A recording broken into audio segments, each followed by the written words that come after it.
Et il y a François qui nous rejoint.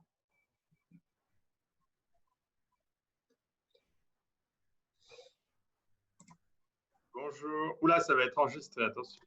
Attention, il ne faut plus dire de bêtises. Bonjour Morgane. Oula, tout le monde est bien rangé derrière soi. Moi, Il je y en a peux qui ont, pas. il y en a qui ont coupé leur vidéo. Ils avaient leur vidéo juste avant et là, ils ont dit oui, aïe, aïe, je coupe. Le patron est là. Alors, là, on a du monde. On a un petit peu 1, de monde. 2, 3, 4, 5. Puis c'est pile midi, alors. Très 16, bien. 6, 7, 8. 16 moins 3, 13. Bien joué. Bien joué, bien joué. Bon, on va attendre, on va faire comme avec les étudiants, on va attendre on va se donner 3 minutes de retard possible, et après on se présentera chacun. Euh, Est-ce que ceux qui sont là, vous pouvez… Ah ben voilà, Godefroy est là. Vous pouvez mettre au moins votre caméra une seconde, à moins qu'elle soit en panne, ça arrive. J'ai déjà eu des étudiants. Pour qu'on puisse vous saluer, parce que là je vois des gens qui sont inscrits, d'autres qui sont admis mais qui n'ont pas encore validé complètement leur inscription, et d'autres qui doivent être en train de remplir leur dossier de candidature. Donc, on a toute la gamme. Voilà, merci à vous. Vos ordis vos micros sont fermés, hein, mais il n'y a pas de souci avec ça. Ouh là, je vois des connexions en cours nombreuses. J'espère que tout ça va marcher parce que pour l'instant, j'ai eu aucun problème de Zoom pour aucun cours ni aucune conf. Alors, si ça continue comme ça, c'est parfait. Bonjour à tous. Je laisse le temps aux gens d'arriver. Donc, je suis bien François Ched, hein, tel que ça doit être écrit. Ah ouais, Ched. Donc, moi, c'est François. Voilà. Donc, c'est bien moi le responsable académique du master spécialisé EMI. Est-ce que tout le monde est là? Presque tout le monde. Presque tout le monde. Je vous donne encore une minute. Juste, enfin, si vous ne pouvez pas, vous ne pouvez pas, hein. Mais ceux qui peuvent au moins allumer votre caméra une seconde, que je vois qui est là. Et puis après, vous pourrez refermer si vous voulez être tranquille, si vous voulez manger votre sandwich pendant, pendant le bon moment. Alors, OK. Bien. Donc, tout le monde a une caméra qui marche, c'est bon?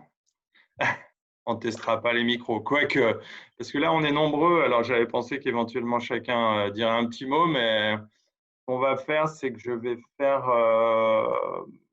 on va se présenter, hein, les 3 membres du staff. Ensuite, on va vous laisser, je vais me laisser présenter rapidement le programme, sa structure, son évolution, parce qu'il faut savoir que les programmes, ça évolue en permanence. Et cette année ne dérogera pas à cette règle. Et puis, vous poserez vos questions, hein. Donc, je ne sais pas si tout le monde est habitué à Zoom. Bon, mais la nouvelle génération, vous vous habituez facilement. Les questions, soit on les pose en ouvrant son micro, soit on les pose en… Vous arrivez à ouvrir vos micros d'ailleurs? Il y a bien l'option, ouais. Ouais. C'est bizarre parce que Morgane, tu dis oui et on ne t'entend pas. Donc, c'est parce que c'était un petit oui, ouais. Okay. Non, parce que parfois il y a des options. Donc, ouais, pour poser des questions, vous utiliserez Converser pour la question par écrit. Et puis, moi, je regarde. Et puis, sinon, Julien et Morgane regardent aussi. Bien, on va considérer que tout le monde est là, 12h03. Donc, bonjour à tous. On est 25. Je ne pensais pas qu'on serait autant. Très, très bien. On se donne 1 heure. C'est bien ça, Morgane? Oui, c'est ça. D'accord. Donc, pas de temps à perdre. Très bien. Donc, moi, je suis François Ched. Je suis professeur à EM Lyon et responsable donc, de ce master spécialisé seulement depuis 2 ans, mais avant, j'ai contribué à le créer il y a bien, bien longtemps. Voilà, et ma spécialité, c'est le management d'innovation et la transformation digitale des entreprises. Marketing. Julien, je te laisse te présenter. D'accord, je vais faire très bref aussi. Moi, je suis un ancien de l'EM et j'ai fait l'ancêtre de ce master spécialisé il y a 7 ans maintenant. Je suis entrepreneur principalement en ligne dans le domaine des EdTech, donc les Education Technology dans le domaine de l'éducation et de la formation. Et je travaille aussi au sein du master spécialisé EMI en tant que responsable opérationnel du programme. Donc, j'ai diverses missions et on aura l'occasion d'échanger pas mal durant cette année. Très bien. Morgane, Oui. j'étais impoli, je t'ai pas donné la parole en premier, je m'excuse. Moi, c'est donc Morgane Izen, chargée de recrutement sur ce programme. On a éventuellement déjà échangé. Dans tous les cas, je pense que vous avez reçu l'invitation de ma part, si vous ne serez pas là.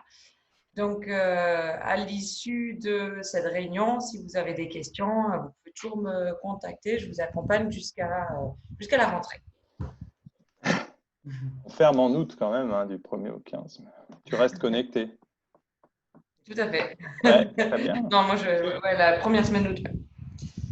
Bon, bien. Donc, je vais partager mon écran et je vais revenir sur la structure du programme, aussi la composition, par exemple, l'an dernier de la promotion. On va faire un petit historique parce que ça va vous permettre aussi de resituer les choses et puis ce qui évolue cette année. Et aussi, je devancerai des questions que vous pouvez vous poser sur qu'est-ce qui va se passer avec le Covid, la distanciation physique-sociale, le learning trip, tout ça. En fait, ça s'est décanté. On fait bien de faire la réunion maintenant parce que tout ça s'est décanté sur les contraintes, là, on dira depuis une semaine. Donc, voyons ça. Alors, je partage mon écran. Alors, je ne vais pas tout vous partager, ça ne vous intéresserait pas. C'est bon, vous le voyez, mon écran, là, on est OK? Ouais, on voit le PowerPoint là. Très bien. Alors, voilà, c'est toute Si une tu peux le équipe. mettre en Oui, full je vais le screen. mettre, ouais, tout à fait. Le truc que tout présentateur oublie. Donc, ça, c'était la base de ce que j'ai présenté quand j'ai fait une présentation en novembre du master. Donc, le master, c'est un directeur académique, c'est moi. C'est Julien Cassig, le ROP, comme on l'appelle, c'est toi, et Alexandra Delrieux, qui est en fait l'assistante coordinatrice du programme, hein, qui gère tout ce qui est lié aux enseignements, les profs, les questions que vous pouvez poser en temps réel, etc. Donc, comme vous le savez, master spécialisé, vous voyez qu'il y a un petit R de Registered. Ça veut dire que c'est une marque déposée par la Conférence des grandes écoles. Et ce master spécialisé, alors le label master spécialisé créé par les écoles de la Conférence des grandes écoles existe depuis 1987. Le master spécialisé management d'entrepreneuriat et management d'innovation, il existe depuis 2018, mais en fait, c'est la fusion de deux anciens masters, l'un étant entreprendre et l'autre étant management de la technologie et de l'innovation. Donc, historiquement, management de la technologie et de l'innovation, il a été créé en 1993, ce qui ne nous rajeunit pas. Je m'en suis occupé au début des années 2000, ce qui ne me rajeunit pas cette fois. Et le master entreprendre, lui, il a été créé exactement, je pense, en 2000. Et il est corrélé, il est très lié à la création de l'incubateur de M Lyon, qui est un incubateur qui a acquis une certaine renommée et une certaine expertise depuis 20 ans. Et donc, ce master, donc EMI, c'est le résultat de l'association de ces deux masters.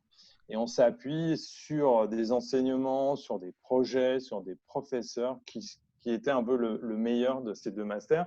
Pourquoi on a fusionné les deux? Parce qu'on a pensé qu'il pouvait y avoir un enrichissement mutuel. On peut entreprendre sans innover de manière radicale. On peut manager de l'innovation sans être entrepreneur. On peut être dans une grande entreprise. Mais les deux ont tendance à se rapprocher. L'hyperconcurrence dans tous les secteurs industriels fait que l'innovation devient de plus en plus importante lorsqu'on veut entreprendre. L'innovation pouvant être sur les produits, mais aussi les process, l'organisation, etc. Et le management d'innovation, ces dernières années, par exemple dans les grandes entreprises, il s'est développé souvent sous forme de création de start-up internes. Il y a tout le mouvement qu'on appelle Open Innovation, innovation ouverte, c'est-à-dire que vous avez les grandes entreprises, vous avez Orange, vous avez Total, vous avez IBM, ils créent des incubateurs internes et ils font des spin-offs, donc spin-offs, comment dit-on en français, je ne sais plus. Des filiales, ils créent ouais. des équipes autonomes chargées de projets et plus l'innovation est de rupture, c'est-à-dire plus elle bouleverse son environnement, plus les grandes entreprises ont tendance à essayer de créer des équipes indépendantes en charge de ces innovations-là.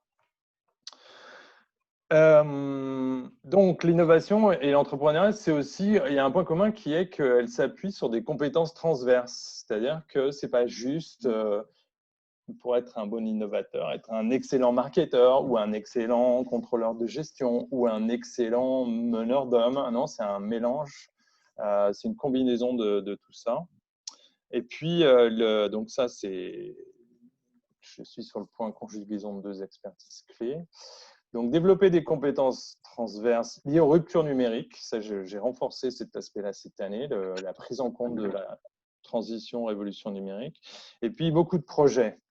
Donc, vous allez beaucoup travailler en mode projet avec des gens de profils différents. Par exemple, thème, vous n'êtes pas avec des mastériens EMI. Vous êtes avec des juristes, des financiers, des gens qui se dirigent vers l'hospitality management. Donc ça, c'est le projet thème, on y reviendra. Et puis, il y a deux autres très gros projets qui sont vraiment à l'intérieur du master EMI. C'est Mission Innovation.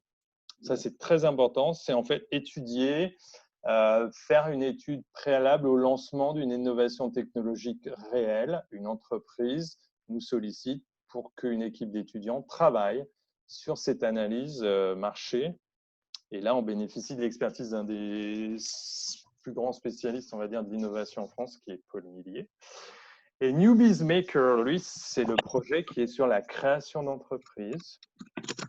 Newbies Maker, on s'appuie sur toute l'expertise de la cellule entrepreneuriat de M Lyon, qui a été créée par Michel Coster, qui est une figure historique, donc qui participe au process, mais il y a d'autres experts en entrepreneuriat qui vont pouvoir encadrer les gens qui vont travailler sur création d'entreprise. Donc, cette Newbies Maker, c'est en fait un projet original. Mission Innovation, c'est une mission d'une entreprise. Newbies Maker, c'est une création d'entreprise qui vient du cerveau d'un ou plusieurs mastériens EMI, sachant que, et je sais que parmi les 23 qui êtes présents aujourd'hui, il y a bon nombre d'entre vous qui ont déjà un projet de création d'entreprise, voire qui ont déjà créé leur entreprise. Et donc là, il y a deux attitudes. L'attitude générale, 80% des gens, c'est de se dire, eh bien, très bien, ce projet-là que j'ai en tête, que j'ai commencé à travailler un petit peu, je vais le proposer pour qu'une équipe travaille avec moi dessus. Et puis l'autre qui se disent, non, je préfère la garder pour moi tout seul, j'ai trop peur qu'on me prenne mon idée, mais je vais bénéficier de l'expertise que je vais développer pendant le master EMI pour être plus fort pour lancer le projet après. Les deux sont acceptables, hein, mais n'ayez pas peur non plus ne soyez pas trop parano sur la confidentialité, je dirais. Parce que l'année dernière, on a eu deux groupes comme ça, ils n'osaient pas. Est-ce que je le propose? Oui, bon, finalement, ils ont proposé, ils étaient très contents. Donc, ça veut dire quoi? Ça veut dire qu'il y a 7 mois de cours avec pas mal de projets qui sont suivis d'une mission en langage habituel. On appelle ça un stage, mais là, c'est une mission en entreprise. Pourquoi on l'appelle mission? Parce qu'on veut vraiment qu'il y ait un contenu fort. Et cette mission, elle dure au moins 6 mois. Et elle donne lieu à la rédaction d'une thèse professionnelle que vous soutenez au bout des 6 mois. Donc, si vous comptez bien, si vous êtes dans le track normal, on rentre en septembre, on finit en mars et on fait 6 mois de mission. Alors, mettons qu'on fasse avril, mai, juin, juillet, une vacance en août, septembre, octobre, on rédige et on soutient en novembre, décembre. Ça, c'est quand tout est fluide. Mais il y a d'autres options possibles, c'est-à-dire on peut choisir d'une part, non pas de faire une mission d'entreprise, mais de lancer son entreprise et de bénéficier de l'incubateur de M Lyon pour réaliser le développement du projet d'entreprise, qui peut être le suivi de Newbies Maker ou pas. Et donc, c'est souvent par binôme ou trinôme, mais parfois on a des gens seuls, qui lancent leur projet. Donc, ils sont pré-incubés. Qu'est-ce que ça veut dire? Ça veut dire que l'incubateur de M Lyon met à leur disposition un tuteur, qui est souvent et toujours même un spécialiste de l'entrepreneuriat et souvent un entrepreneur. Donc, ce n'est pas toujours un prof de M Lyon, c'est même souvent pas un prof de M Lyon, mais un entrepreneur qui a déjà réussi, qui a du temps, qui fait des interventions à M Lyon. Et puis, vous avez des formations de l'incubateur. Alors, on appelle ça pré-incubation parce que c'est sur une période de 6 mois, alors qu'une incubation, c'est plus long. Et là, Julien pourra nous en parler, puisqu'il a suivi tout ce que je dis après avoir fait le master à l'EM. Mais aussi, en avril, vous pouvez dire non, je ne veux pas démarrer tout de suite ma mission ou non, je ne veux pas lancer mon entreprise, mais je vais passer 3 mois sur le campus de Shanghai. Parce que vous savez que M Lyon, on a une implantation à Shanghai. Je ne sais pas, certainement parmi vous, je sais que j'ai vu vos CV, certains sont à Shanghai ou en Chine. Et donc là-bas, quel est l'intérêt? C'est de s'acculturer au business en Chine. Et je dirais, c'est un peu de l'humour, mais pas tant que ça. On a énormément d'étudiants chinois qui viennent à M Lyon. Vu la réussite du business en Chine, on pourrait se dire qu'il vaudrait mieux qu'il y ait énormément de Français qui aillent étudier le business à Shanghai, parce que je me demande si on leur apprend beaucoup de choses. Enfin, si, on leur apprend comment on fonctionne et ce qu'on sait faire ou qu'on ne sait pas faire, bien sûr. Mais donc, extrêmement intéressant d'un point de vue culturel. Et quand vous prenez ces cours à Shanghai, vous choisissez entre plusieurs types de cours, plusieurs groupes de cours. Mais en général, les mastériens EMI choisissent des cours autour de supply chain management, logistique, achat, qui est une problématique extrêmement forte pour toute entreprise, on dira occidentale ou non chinoise, vis-à-vis des entreprises chinoises et de l'offre et de l'écosystème chinois.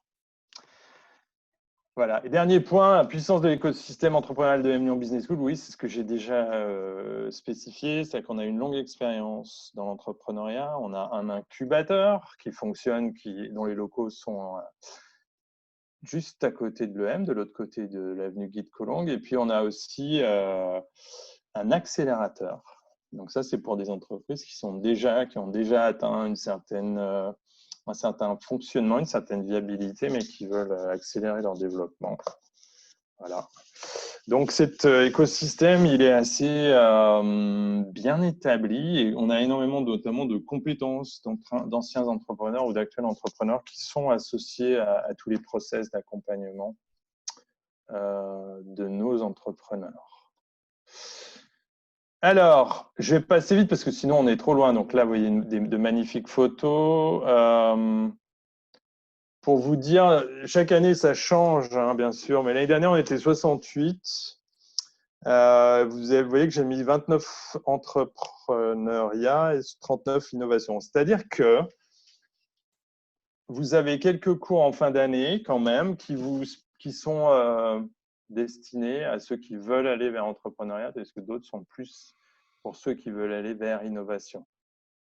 On va voir quels sont ces cours-là. L'idée, c'est d'approfondir. Et parfois, évidemment, il y a des gens qui suivent des cours en entrepreneuriat qui disent « Ah, mais tel cours qui est pour les innovations, il m'intéresse beaucoup. » OK. Ben, vous avez, par vos collègues du track innovation, vous avez accès aux cours, ils peuvent vous transférer pas mal de contenu. Donc, ce n'est pas du tout inaccessible. C'est juste qu'on voulait quand même garder des spécificités aux deux tracks et plutôt vers la fin. Alors, comment ça s'est réparti l'an dernier? Eh bien, voilà, vous le voyez, ingénieurs, des BBA, des Master 2 éco-droit, sciences et techno, des pharmaciens, des Master 1 éco-droit, sciences et techno. Vous savez qu'on a une tolérance au maximum 30% d'étudiants qui ont un bac plus 4 et un minimum de 70% d'étudiants qui ont un bac plus 5. Et puis, chaque année, on a 1 ou 2 IEP. Donc, tout ça évolue, mais ça vous donne un peu quand même l'idée qu'il y a une certaine variété de profils, sachant que quand même, il y a une majorité de profils ingénieurs, scientifiques et techniques, mais pas que. Bon, je pourrais vous passer les slides parce que je crois quand même que si vous êtes à ce stade-là, vous avez compris ce qu'il y avait dans le master et puis ce qu'on essaye de faire passer dans ce master-là. Très rapidement, développer des capacités d'analyse et d'action, hein, que ce concept de mise en œuvre est très important. Théorie du management et stratégie. Analyse critique et créative, introspection, projection personnelle aussi. Il y a toute une partie autour du développement personnel. Et puis, essayer vraiment d'approfondir, parce qu'on vous donne beaucoup de choses, mais vous êtes aussi capable, avec ce qu'on vous donne, d'aller encore approfondir des points particuliers qui sont liés au management de l'innovation et à l'entrepreneuriat. Donc, on retrouve ça un petit peu ici, c'est un peu redondant, mais des compétences de haut niveau incluant de la théorie et de la pratique. Structurer un réseau à l'intérieur du master et à l'extérieur dans l'école avec des professionnels, avec des intervenants. Et puis, avoir une vision claire des défis qu'il faut relever, que ce soit au niveau de l'entrepreneuriat et de l'innovation. Bien. Alors, qu'est-ce qu'on fait après le master? Eh bien, on crée son entreprise ou alors on va gérer des projets innovants. C'est les deux premières, ce sont les deux premiers items qui figurent ici. Après, ça se décline de différentes manières. Chargé de mission innovation dans une entreprise, consultant en management d'innovation dans une boîte de consulting, business development, par exemple, dans des startups qui ont déjà un niveau d'activité, marketing de l'innovation. Donc ça, c'est pour une particularité qu'on aborde notamment avec Paul Millier, qui est comment marketer, comment étudier un marché pour un produit qui n'existe pas encore. Et les structures, ben, c'est ça, soit des startups et PME, soit c'est des grosses boîtes, soit des cabinets de conseil. Je fais défiler, je ne le voulais pas. Et éventuellement des collectivités et des ONG. Alors, bien sûr, un master spécialisé en business school, ça vise à la professionnalisation. Donc, la professionnalisation, ça part de soi, se mieux se connaître. On fait des tests MBTI, certains connaissent notamment. On vous encadre avec le service carrière, avec des ressources en ligne. On vous fait rencontrer des anciens. On visite des entreprises. L'année dernière, on ne l'a pas assez fait. On va le faire plus cette année. Et il y a beaucoup de témoignages lors des cours des professionnels. Alors, les professeurs sont soit des profs expérimentés EM Lyon, soit des vacataires, des professionnels qui sont expérimentés dans les interventions. Et ponctuellement, vous avez des gens qui viennent témoigner d'une activité particulière. Par exemple, vous avez Nicolas Brie qui est en charge des Orange Labs, donc de l'innovation ouverte au sein de Orange. Alors lui, il va faire une intervention de 3 heures. On n'aura pas la possibilité de le faire venir toutes les semaines pendant 6 mois, mais son intervention de 3 heures, elle est précieuse. Bien, c'est exactement. Voilà, j'ai devancé le slide d'après. C'est très mauvais ce que j'ai fait là. Beaucoup de travaux de groupe quand même. Vous allez voir que le travail de groupe, ça forme beaucoup et c'est pénible aussi parfois parce que ça marche moins bien, moins rapidement que quand on est tout seul. Mais c'est la vie. C'est la vie de l'entreprise, c'est la vie de la start-up, c'est la réalité. Donc, c'est extrêmement formateur. Et puis, parfois, on arrive à des résultats auxquels on ne s'attendait pas. Parfois, les groupes sont imposés, parfois, ils sont sur la base du volontariat. C'est bien d'avoir les deux formules. Alors, voilà comment ça se passe. L'année commence le 21 septembre. Vous avez le track Early Makers, qui est en fait un track qui va mêler tous les masteriens spécialisés et certains MSc In, qui va les amener à travailler sur un projet de création d'activités innovantes. Et vous allez avoir comme ça chaque semaine, donc de fin septembre à fin novembre, des conférences sur la gestion de projet, l'agilité, l'intelligence artificielle, tous les éléments qu'on juge nécessaires que vous incorporiez, que vous développiez pour ensuite créer donc avec, et là on veut que vous soyez dans des groupes avec des gens qui ne sont pas de votre formation. Donc vous serez au plus sur un groupe de 6 que 2 masteriens EMI, mais certainement un seul ou une seule. Donc ça prend beaucoup de temps. Vous êtes dans un groupe. Tous les lundis, vous avez conférence sur un thème particulier, méthode agile par exemple. L'après-midi, vous avez atelier. Et le vendredi, vous travaillez avec votre responsable de track, c'est-à-dire que vous allez travailler sur un domaine. Et Julien, l'année prochaine, va être porteur, donc ce qu'on appelle un cluster. Ça peut être l'EdTech, les nouvelles technologies appliquées à l'éducation. Ça peut être l'alimentation durable. Ça peut être les nouveaux modes de construction dans le BTP, etc. Il y a une thématique globale sur laquelle, donc là, vous êtes une trentaine d'étudiants, 5 groupes qui travaillent sur des projets qui s'inscrivent dans cette thématique. Julien, par exemple, tu peux nous dire, peut-être je te pose un piège parce que tu l'as peut-être pas préparé, mais par exemple, ta thématique l'année prochaine. Moi, justement, ça sera les tech l'année prochaine, donc je vais encadrer le cluster sur les tech. Et on va être 20, il va y avoir 20 thématiques différentes sur l'année prochaine. Et comme l'a dit François, ça peut regrouper plein de secteurs d'activité différents, dans l'agroalimentaire, dans l'artisanat, tout un tas de domaines. Donc, il y a 20 thématiques différentes. Et donc, il faudra diviser les quelques 350-400 étudiants de MS sur 20 groupes. Donc, ça vous donne environ le nombre de personnes par groupe qui vont travailler sur chacune des thématiques. Alors, avant, bien sûr, je crois que le slide d'après le dit mieux. Ouais, presque. Pas tout à fait. Bon, après, en détail. Au tout début, mais vous aurez des mails pour ça. Avant d'entrer, vous allez accéder à une plateforme de formation en ligne sur vraiment les cours de base en management, hein, c'est-à-dire finance, contrôle de gestion, marketing, droit des affaires et RSE. Est-ce que j'en ai oublié? Peut-être, économie.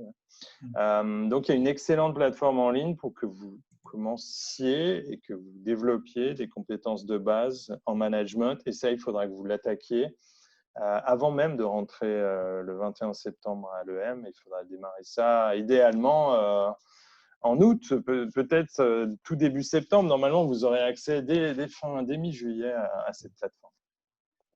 Donc là, tout ça est résumé. On va voir le slide d'après qui détaille les cours. Hein. Donc, dès le départ, vous avez accompagnement carrière. Dès le départ et avant même le départ, vous avez formation de base au management. Là, ce qu'on retranscrit ici, c'est vraiment les gros projets. Donc, Track Early Makers, eh ben, on démarre le 24 septembre, on finit le fin novembre, on va dire. Et puis, alors cette année, il y a l'effet Covid, ce qui fait que le Learning Trips va être un tout petit peu décalé. Mais disons que dès mi-octobre, fin octobre, vous allez avoir un ensemble de cours dès le départ, hein, dès le 24 septembre, parce que Early Maker, ça, vous avez compris, ça vous prend 2 jours par semaine, voire 2 jours et demi, voire 3, parce qu'il faut travailler en parallèle. Mais vous avez les cours en milieu de semaine traditionnels, et il y a les grands projets qui démarrent fin octobre. Donc, comme je vous l'ai dit, New Biz Maker, création d'entreprise, activité, et New Biz Maker 2, c'est le cours qui a 30 noms différents, mais c'est mission innovation ou marketing de produits innovants, mais c'est cette dernière appellation qui est explicite. Donc là, vous travaillez par groupe et des entreprises viennent proposer leur innovation et les gens, par motivation, se regroupent autour de tel ou tel projet d'entreprise. Le Learning Trip, habituellement, il arrivait début décembre, mais là, on a les consignes gouvernementales telles qu'interprétées par notre direction. Donc, on partira normalement, mais je suis en train de l'organiser que début janvier. Et on en reparlera peut-être après. Et puis, toujours dans les grands blocs, donc New Biz Maker, ça commence, on va dire, début novembre, ça finit fin mars, de même que le 1 et le 2, hein, c'est-à-dire études marketing innovation et puis création d'entreprise. Et après, il y a ce que je vous ai expliqué, soit vous allez à Shanghai. Donc, il faudrait rajouter ici, d'ailleurs, tiens, mission d'entreprise ou pré-incubation de projet de création d'entreprise. Donc, si je détaille un peu les cours, et vous voyez comme il y a un intitulé qui est vilain parce que je l'ai rajouté à la dernière seconde et ça fait partie des évolutions de l'école. Vous allez avoir des cours, j'essaie de regrouper un petit peu autour, même si ce n'est pas tout à fait linéaire. En bleu, c'est ce qui tourne autour de création de business model d'affaires en français, et de business plan. Donc là, c'est plus sur la création, donc ça se rapproche bien de l'entrepreneuriat. Donc c'est ce qui est en bleu, hein, business model, business plan, design de modèle financier, proposition de valeur, value proposition, design de business model et business plan avec Michel Coster. Et puis, il y a toute la partie Track Early Maker qui est autour de tout ce qui est rupture, développement personnel aussi, mais par exemple, typiquement, Makers Lab Toolbox, vous allez aborder une formation en ligne qui va vous permettre de toucher déjà, par exemple, aux outils d'impression 3D, de conception et d'impression 3D. Le module New Tech que je développe cette année, vous allez avoir un cours de web design qui va être suivi par un cours de stratégie et marketing digital qui figure en bas. Bon, Négo, c'est plus sur du développement personnel. Mais c'est très important. Vous avez une mise en situation avec Christian Simon et Philippe Harry, qui sont 2 profs chevronnés. Sur développement et pilotage des nouveaux business, et ben vous avez des cours tels que financement de l'innovation, droit et stratégie des affaires, stratégie juridique. Pilotage de la performance, là on est sur du contrôle de gestion, business développement, marketing de produits innovants. Et puis le toolkit du manager, ça c'était un cours qui était uniquement pour le track innovation et que j'ai rendu accessible à tout le monde, à la demande générale, je dirais. Donc c'est des outils très concrets de manager de l'innovation, de créateur d'entreprise. À droite, vous voyez les spécialisations entrepreneuriales. Alors, ça démarre mi-janvier, ces spécialisations. Alors, ce n'est pas des blocs, hein, donc ça va être de mi-janvier jusqu'à fin mars. Et on a, donc si on prend entrepreneuriat, on a l'entrepreneuriat social, on a family business et relève. Donc, ça touche autour du développement ou du rachat d'entreprises familiales pour lesquelles il y a énormément d'opportunités, étant donné la pyramide des âges en France et en Europe actuellement. Et en parallèle, sur ceux qui prennent la spécialisation innovation, on a la conception de produits innovants, management de projets experts et management stratégique de la recherche. Voilà. Alors, le CES, on verra comment ça se passe parce que l'année dernière et l'année d'avant, on a eu des gens qui sont allés au CES.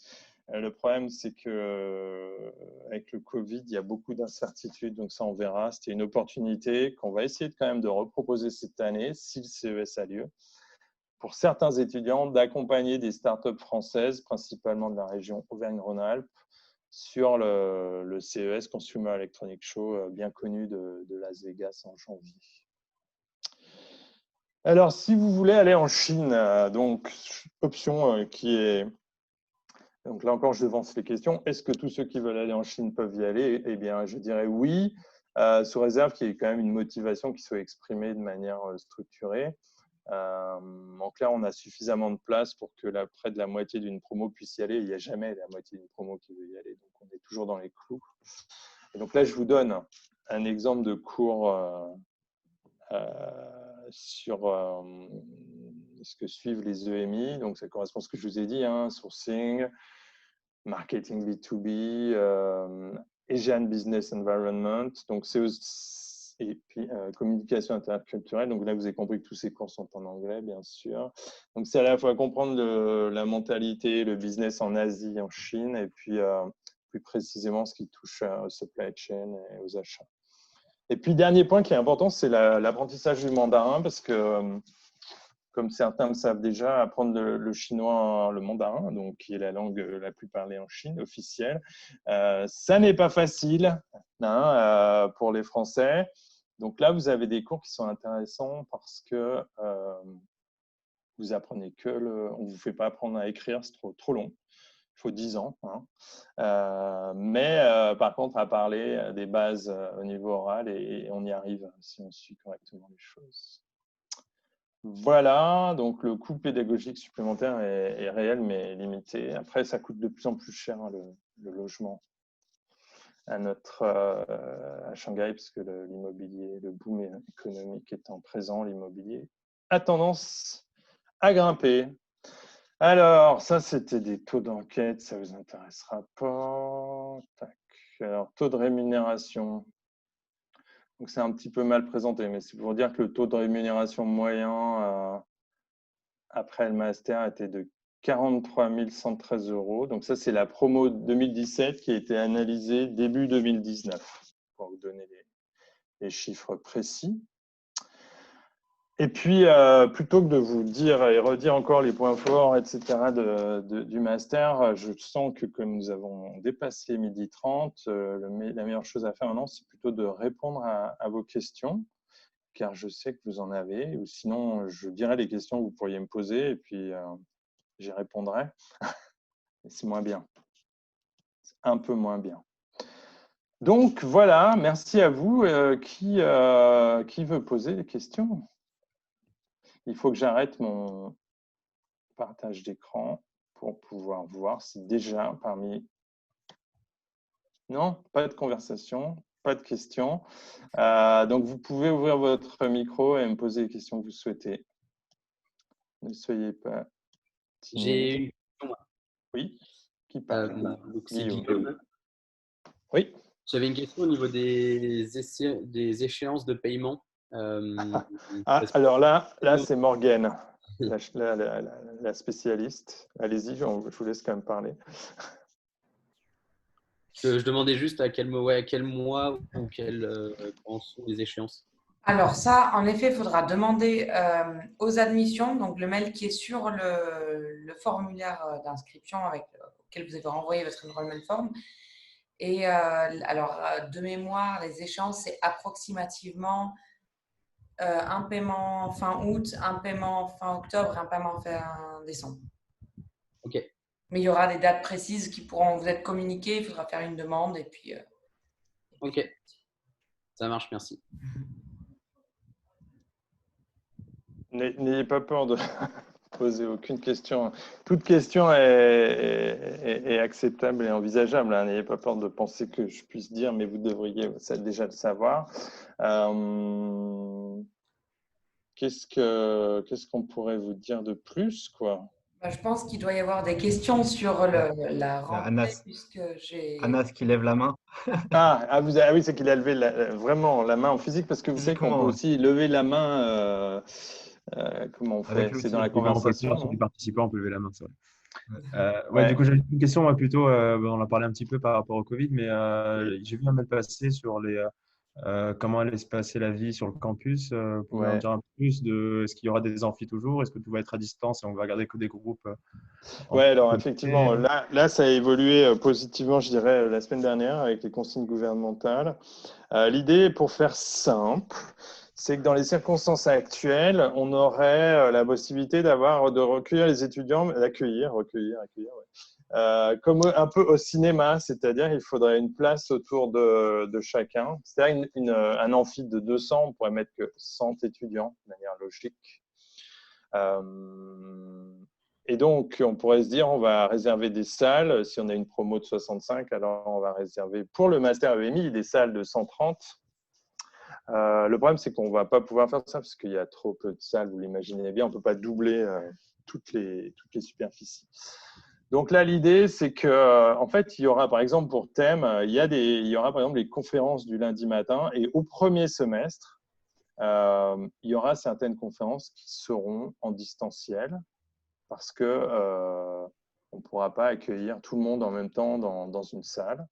Par contre, toujours pour thème, parce que je prends cet exemple, parce que ce cours commence dès le 24 septembre, vous avez les travaux avec le responsable de cluster, le travail du vendredi, les ateliers du lundi après-midi. Comme là, on est dans des petits groupes, on va pouvoir accueillir les gens sans problème. D'accord ?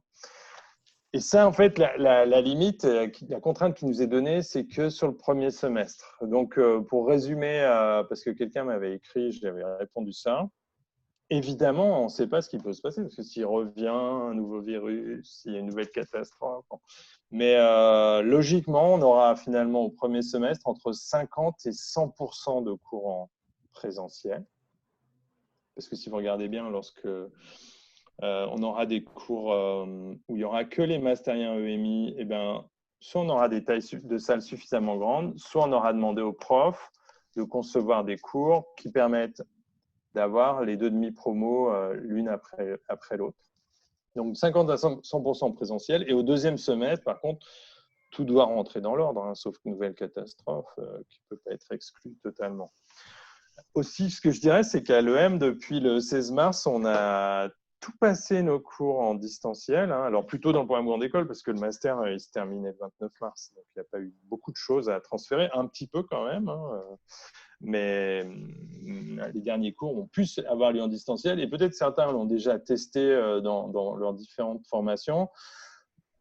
C'est pas si mal d'avoir, par exemple, une partie cours magistral sur Zoom, comme on le fait là. J'étais plutôt agréablement surpris. Après, pour moi, si on peut faire 100% de présentiel, c'est mieux. On est d'accord, je ne pousse pas. Je dis que s'il y a un peu de présentiel, ça nuira pas forcément. Ça vous fera peut-être même gagner du temps pour être à l'heure à 8h30 le matin en cours plutôt que de prendre le bus, etc. Donc, je ne pense pas que ce soit un handicap. Et pour moi, ça ne sera pas une révolution. Donc, si les choses restent sur cette tendance positive. bien sûr, si d'un coup on doit tout refermer. Mais je dirais que si d'un coup on devait tout refermer, un nouveau virus, un nouveau problème, on serait capable pendant plusieurs mois d'assurer le cours en distanciel. Ça n'arrivera pas, hein. C'est comme une comète qui arriverait sur la Terre qui ferait tout exploser, ça n'arrivera pas. Mais si jamais ça devait arriver, on serait capable de le faire.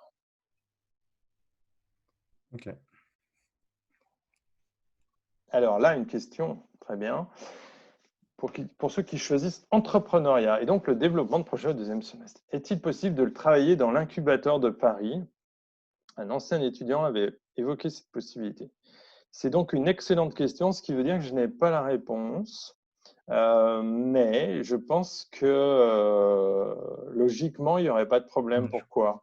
Parce que les gens en pré-incubation, qu'est-ce qu'ils ont? Ils ont un local, ils ont un tuteur dédié et ils ont accès à des formations de l'incubateur.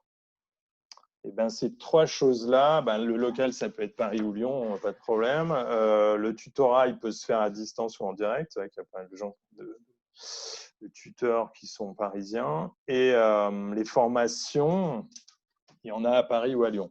Donc là encore, je ne m'engage pas parce que c'est Alexander Bell maintenant le directeur de l'incubateur. Mais enfin, on travaille de manière très rapprochée. D'ailleurs, c'est lui qui fait le cours Value Proposition. Donc, il n'y a pas de problème.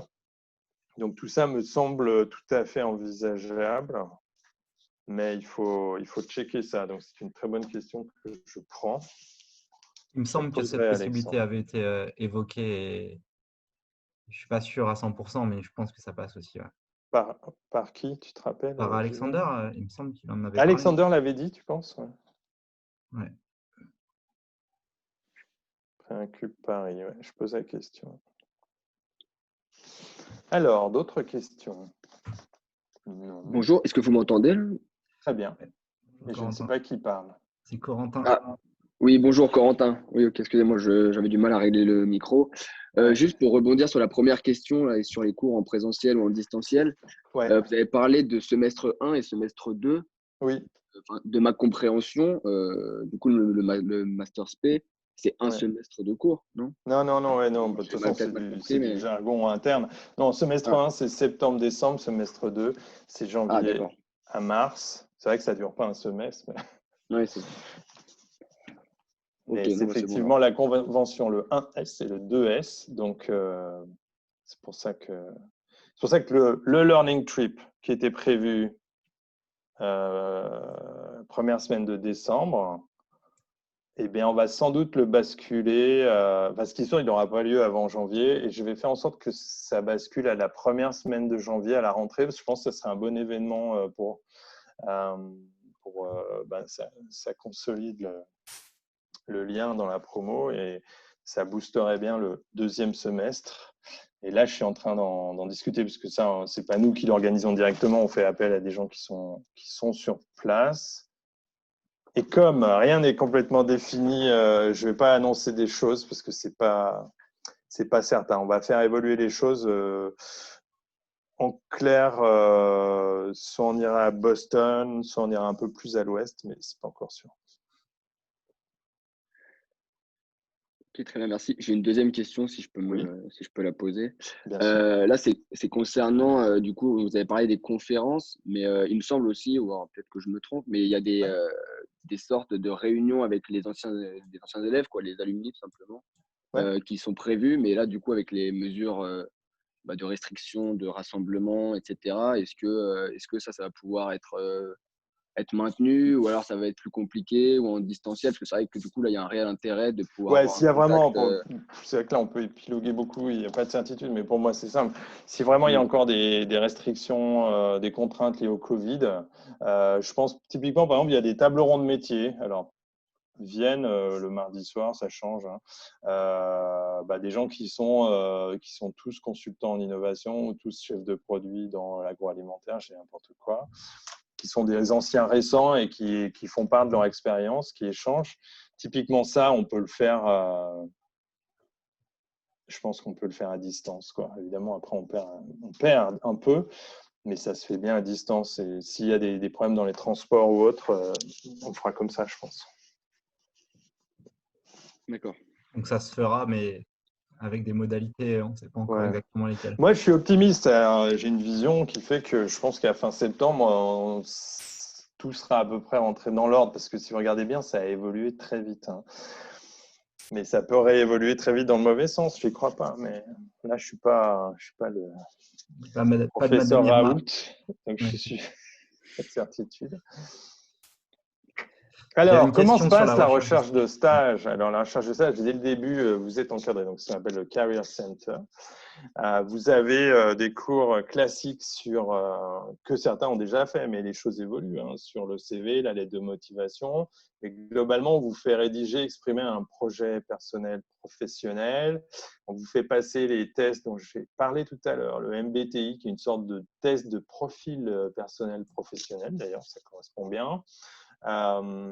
Et vous avez en fait un référent, c'est-à-dire que la personne qui suit les masters EMI, eh bien, tout au long de l'année, vous avez la possibilité de retourner vers elle en disant voilà, j'ai fait évoluer mon CV comme ça, ou j'envisage tel poste par rapport à ce que j'avais dit au début de l'année, je vais évoluer de telle manière, qu'est-ce que vous en pensez? Donc, il y a toujours une interaction possible. Et aussi, vous avez effectivement beaucoup d'anciens qui viennent. Donc, il y a les tables rondes de métiers. Il y a les entreprises qui viennent. Alors, parfois, c'est toujours le jeudi, hein, jeudi après-midi, mais parfois c'est même le jeudi matin, par secteur, l'énergie, le luxe, l'agroalimentaire, le conseil, la finance, des journées dédiées. Et puis, vous avez le Career Forum, à ne pas confondre avec le Careers Day. C'est le forum de janvier où pendant 3 jours, il y a à peu près 120 entreprises qui viennent pour proposer des stages ou des jobs. Et l'idée, c'est d'être prêt à ce moment-là. Le bon timing, c'est d'avoir son projet, son CV, sa lettre de motif, son discours prêt au 15 janvier. Enfin, cette année, ce sera le 11 janvier, 12 janvier, 12, 13, 14 janvier, pour avoir un échange fructueux à ce moment-là. Mais vous avez des anciens du master aussi qui proposent des stages assez régulièrement. Et oui. Donc, on a quand même des contacts avec des anciens à la fois du master et de l'EM de façon générale. Donc, on a quand même pas mal d'offres de stages qui sont proposées aux étudiants du MS. Donc après, ce qu'il faut, c'est être capable. Il y en a qui l'ont, hein, le projet d'entrée, et d'autres qui découvrent. Parce que finalement, notamment ceux qui viennent d'un profil plutôt scientifique et technique, ils vont découvrir les différentes disciplines du management, le marketing, la finance d'entreprise, etc. Donc, au fil de l'année, il peut y avoir des vocations qui se déclarent ou des intérêts, ou parfois l'inverse. Hein. Tiens, je voulais aller dans la finance, mais finalement, c'est pas trop amusant, donc je vais aller vers autre chose. Donc, c'est un master dans lequel, mais c'est vrai qu'on peut pour tous les masters, hein, dans lequel le projet peut évoluer au fil de l'année. Ce qui veut dire que c'est bien d'avoir ces interactions-là, ces rencontres-là avec des anciens et surtout les anciens récents. Et puis aussi le fait qu'effectivement, il y a un réseau, il y a pas mal d'anciens qui proposent, ça fait un peu des filières, qui proposent des stages ou des jobs à ceux qui sont en train d'être dans le master.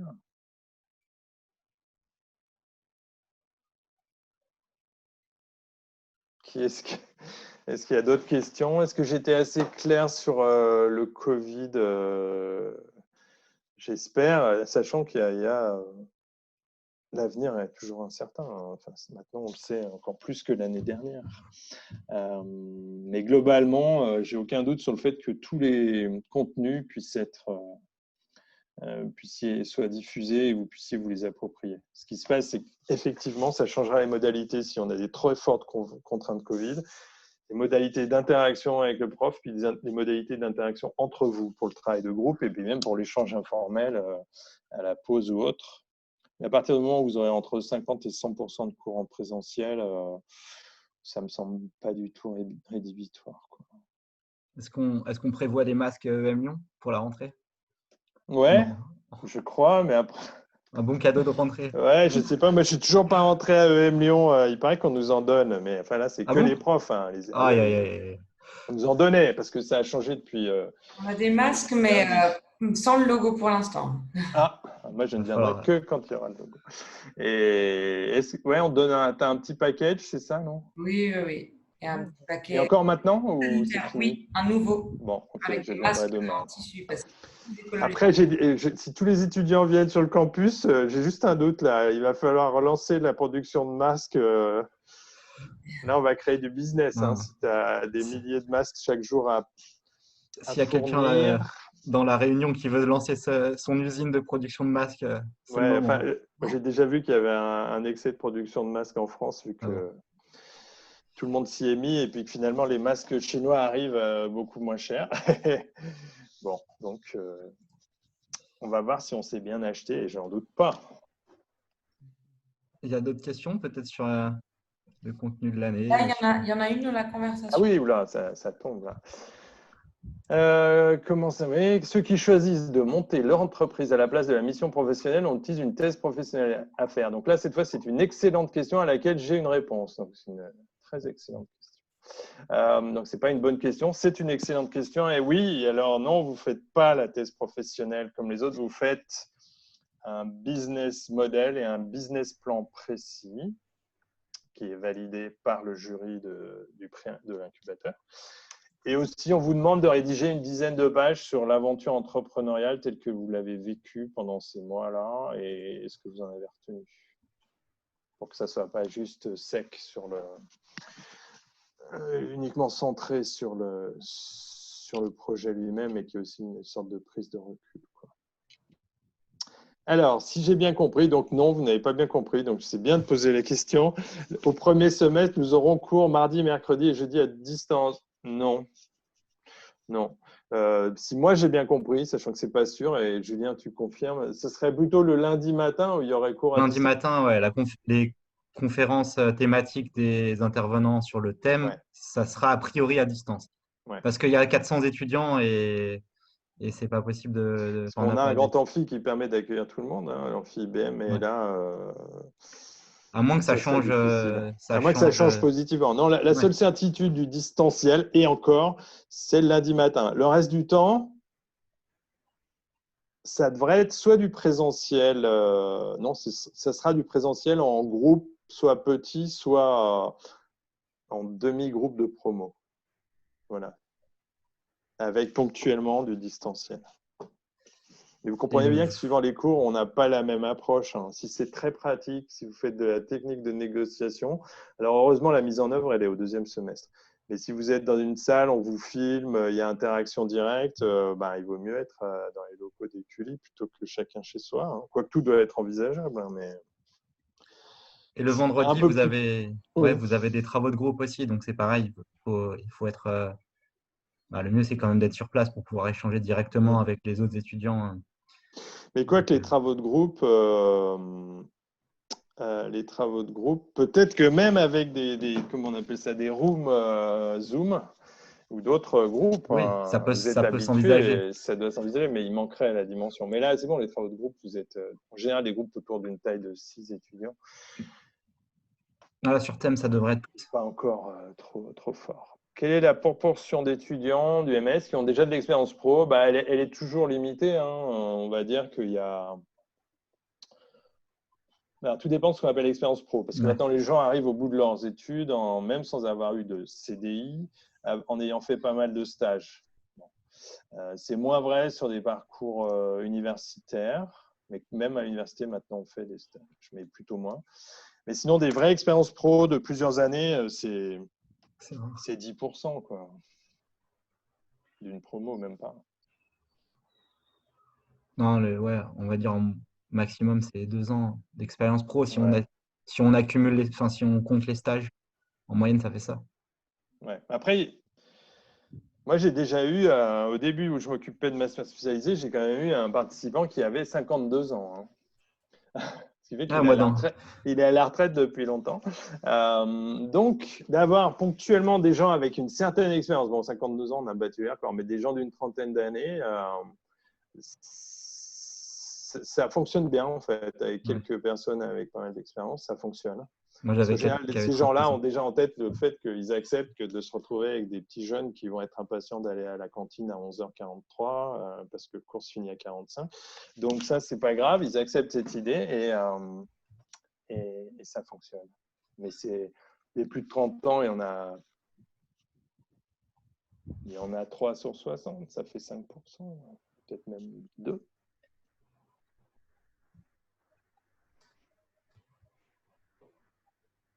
D'autres questions? Non, Florine, c'est bien, vous avez laissé votre caméra ouverte. Mais donc, n'hésitez pas à poser des questions. Là, j'enlève, il y avait une poussière. Est-ce que tout est clair? Vous avez bien reçu la date de la rentrée, hein. Et tu veux peut-être expliquer ce qui va se passer à la rentrée ou on leur laisse la surprise? Ouais, enfin, bon, en fait, à la rentrée, il y a 2 choses. Il y a une rentrée administrative le 21. Le 22, vous allez faire une intégration qui, normalement, c'était on construisait des bateaux dans un étang, on faisait des joutes, on s'envoyait des ballons mouillés et tout. Bon, là, ça va pas être possible. Donc, ça va être une journée d'intégration, ça c'est le 22, virtuel, mais je vous laisse découvrir ça va être une surprise. Et puis le 23, on se retrouve pour la vraie présentation du programme et le lancement des cours avec le 24, il y aura un thème. D'un coup, j'avais une idée de question qui aurait été bien de me poser et elle m'est sortie de la tête. Oui, qui parmi vous, c'est sans engagement du tout, mais entre Boston où on va aller certainement et San Francisco où on pourrait éventuellement aller, qui préfère San Francisco? Je pense que la question serait plutôt qui préfère Boston. Non, ne les embrouille pas. Non, qui préfère? Vous levez la main ceux qui préfèrent San Francisco. Il y a des pouces. Il y a des pouces. Je ne vois pas les pouces. Où qu'ils sont? Ah, ils sont là. Il y a des pouces. Donc le pouce pour dire je préfère il y a quand San même beaucoup de pouces. Francisco. Bah, il n'y en a pas beaucoup, j'en vois que 2. Ah si, regarde, il y a plus de la moitié de l'écran qui est plein de pouces. Ah Tu vois bon? pas? Mais Sur ça se met sur pas la à jour, galerie. moi. Sur la Ah galerie. ouais. Ah ouais, Anas, mais il met même un pouce en physique, tu vois. les gens sont… Ah, Florine aussi. Bon, Benjamin, non. Ouais, c'est du Mettez 50-50. un pouce comme… Ouais, non, on va pas compliquer la chose. Non, non. Moi, je pense que c'est plus que du 50-50 pour San Francisco. Ouais. Après, c'est compliqué parce que là, actuellement, l'épidémie est très forte en Californie, par exemple. Donc, ils ne sont pas… Toute projection, même si c'est dans 6 mois, est plus difficile que si tout allait bien. Mais bon. Nous verrons. Nous verrons. De toute façon, dans les deux cas, c'est très bien. Pourquoi? Parce que Boston, c'est un centre. Vous avez les très grandes universités, Harvard, MIT, Boston University, etc. Et c'est un des centres mondiaux pour l'innovation dans la robotique, entre autres, la robotique et puis la pharmacie. Tandis qu'effectivement, la Silicon Valley, c'est tout ce qui est New Tech. Donc, les deux sont bien. Après, il doit faire un peu plus chaud à San Francisco en janvier. En décembre l'année dernière à Boston, c'était sauvage. Hein. C'était une tempête de neige. Le bonnet. Une bonne expérience aussi. Mais c'est plus dur. Alors, 12h57. Toi, tu as une question, Julien. J'avais une question que peut-être les étudiants se posent et je n'ai même pas la réponse à cette question. Là, les cours qui vont être les cours en ligne, disponibles à partir de mi-juillet, si on croise les doigts, ils vont être évalués pour les étudiants ou c'est optionnel, c'est obligatoire? La question qu'il ne fallait pas poser. Ouais, en fait, l'idée, c'est qu'il faut valider ces cours. C'est-à-dire que vous avez des sessions, puis des quiz, puis des sessions, puis des quiz qui débloquent des sessions. Donc là, sauf pour RSE, où il y a une note avec un coef, donc il compte dans la moyenne.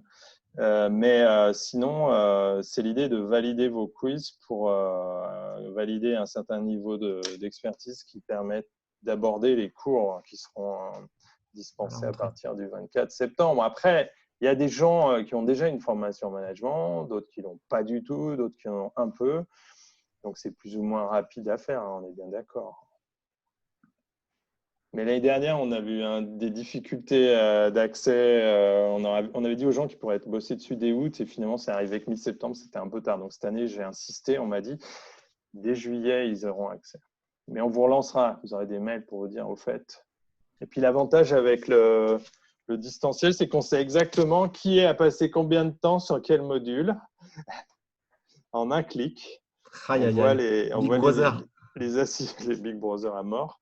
On voit les assidus, ceux qui ne savaient même pas qu'il y avait le module, etc. Quoi.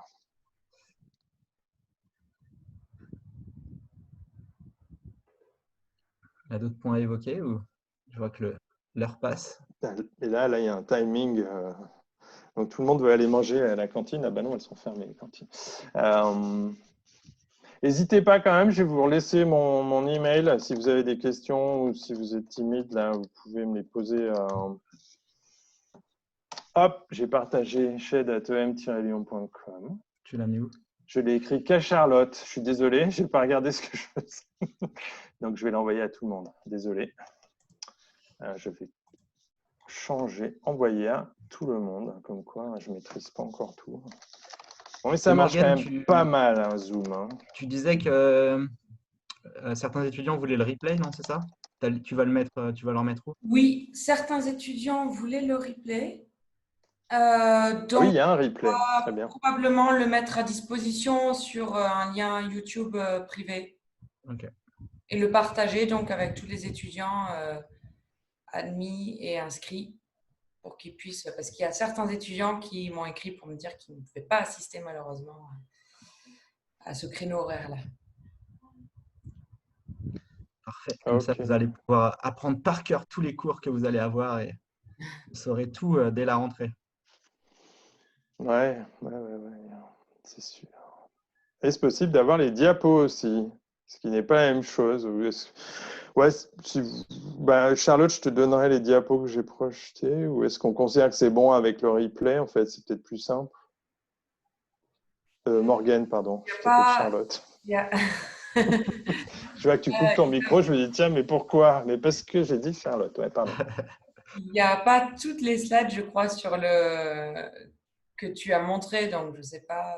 Oui, bon, on voit déjà, je pense, l'essentiel. Après, oui, parce que les slides importantes, j'ai passé du temps dessus, donc ok, ce sera bon, puisqu'en plus on fait défiler. Et puis les étudier. Mais je sais d'expérience, je sais qu'il y aura toujours des gens qui auront envie de poser des questions par mail, donc je vous laisse noter mon adresse, puisque quand on arrêtera, eh bien, elle disparaîtra. Ben non, parce qu'on le verra sur le replay, on verra la conversation. Je ne sais pas si on voit la conversation sur le replay. Hein. Ah, je crois que si. Je peux peut-être envoyer le fichier avec, je ne sais pas. Enfin, je suis même presque sûr qu'on ne voit pas la conversation. Enfin, moi, quand je le fais, on ne voit pas la conversation.